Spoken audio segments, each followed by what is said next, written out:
আসসালামু আলাইকুম, সবাই কেমন আছো? আলহামদুলিল্লাহ আমরা অনেক ভালো আছি। তো এখানে দেখো তোমাদের ভাইয়া রাত্রে নিয়ে আসছে কিছু আম।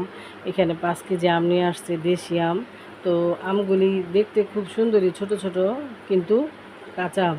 তো আমি ভাবছি হয়তো আবার একটু গরমে নরম নরম হয়ে গেছে, পাইকে গেছে। তাই আমি ভাবছি মনে হয় পাকাটাই খাওয়া যাবে। তো এখন চলতে গিয়ে দেখি কি আম কিছুটা লাল হয়ে গেছে, কিন্তু আম এত টক যে টকের কারণে মুখেই দেওয়া যায় না আম।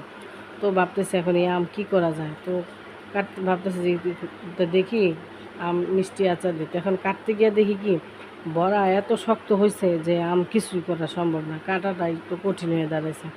তো এই তো কিছু আম আমি এভাবে কাইটে নিতে ভাবছি কি এভাবে কাইটা মুরব্বা দেওয়ার চিন্তা করবো। এখন কেচতে গিয়ে দেখি কি যে না, আম মাংস তেমন বাড়তি হয় না, বোড়াটাই বাড়তি হয়ে গেছে। ওই যে হয় না, কিছু মানুষ আছে দেখতে ছোট কিন্তু কথায় এত বাড়তি বলে যে মনে হয় যে 80 কালের বুড়া। তো এই আমের অবস্থা হয়েছে ওইরকম। তো আমগুলি নিয়ে এখন আমি পড়ে গেছি বিপদ। আর এই এত টক এই আমে তো মনে হয় 2 কেজি চিনি ছাড়া সবগুলি আচারে মনে হয় 10 কেজি চিনি ছাড়া আচার হইব না, এত টক। 1 কেজিতে 2 কেজি চিনি লাগবে, এত টক। তো যা ভাবলাম লবণ পানি দিয়ে আমি ভিজা রাখলাম, দেখি এলা রান্নার পরে কি করা যায়। তো দেখি মিষ্টি আচার দিব। তো এই তো এখানে রান্না করব পটল দিয়ে রুই মাছ, আর এখানে করলা ভাজি আনা হয়েছে, ধনিয়া পাতা। তো এই তো আমি যেহেতু একটু আমার আচারের ঝামেলা আছে, তো এখন বসাই দিছি করলা ভাজি। তো করলা ভাজিটা বসাই দিছি, এখানে পেঁয়াজ কাঁচামরিচ দিয়ে আমি ভাজিটা বসাইছি। আর এখানে রুই মাছ ভাজা নিতেছি। তো রুই মাছ দিয়ে আমি পটল দিয়ে রান্নবো। এবার গরমে প্রথম পটল আমাদের ঘরে। তো পটল তরকারি আমাদের ঘরে কেউ পছন্দ করে না, শুধু আমি একটু খাই, যে আনে সেও খায় না, ওদের নিয়েও খাইতে চায় না। তো এই তো রান্না বসাইলাম। তো এই তো এখন মাছটা দিয়ে দিব। আমার সবজিটা তরকারিতে ঝোল দিয়ে দিচ্ছি, তো এখন মাছটা দিয়ে বলক আনায় তারপর ধনিয়া পাতা দিয়ে নামাই ফেলামো।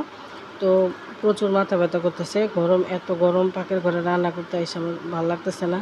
তো যাক, রান্না তো করতেই হবে। দেখো আমার তরকারিটা কালারটা খুবই সুন্দর হয়েছে ধনিয়া পাতা দেওয়াতে। আর এই তো করলা ভাজি।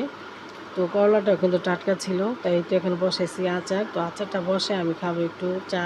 তো এই তো এখন এই যে দিয়ে দিলাম কিছু গরম, 2টা এলাচি আর 2টা দারচিনি। আর এখানে দিব আমি 2টা শুকনো মরিচ এরকম করে কাইটা নিচ্ছি, সৌন্দর্য দেখতে ভালো লাগার জন্য।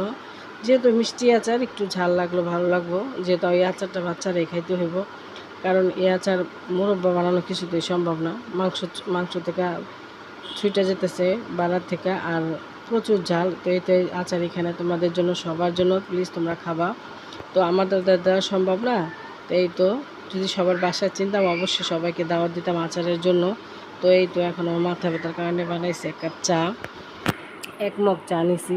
কেউ চা খাবে না, আমি একা খাবো। তো আমাদের বাসায় আসছে আমার মেহমান, ভাগ্নি আসছে, আমার আব্বা আম্মা আসছে। তো বলতেছি নিহার, বলতেছি নিহা কাঁচা আম আছে, আর কাঁচা আম দিয়ে ভর্তা বানাও, সবাই মিলে ভর্তা খাও। তো এই তো নিহা ভর্তা বানাইছে, সে আবার ভর্তা বানানো এক্সপার্ট।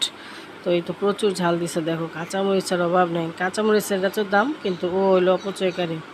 এই তো দেখো এখানে লেগে গেছে আচার নিয়ে ভর্তা নিয়ে মারামারি। তো এই তো একটা চামচ না, দুইজনে মারামারি। তো সবাই মিলামিশা খাইতেছে। তো এই তো আমার ভাগ্নি এখন চলে যাবো। তো তোমরা ভালো থেকে সুস্থ থাকো। আজকে ভিডিওটি এখানে শেষ করলাম। আল্লাহ।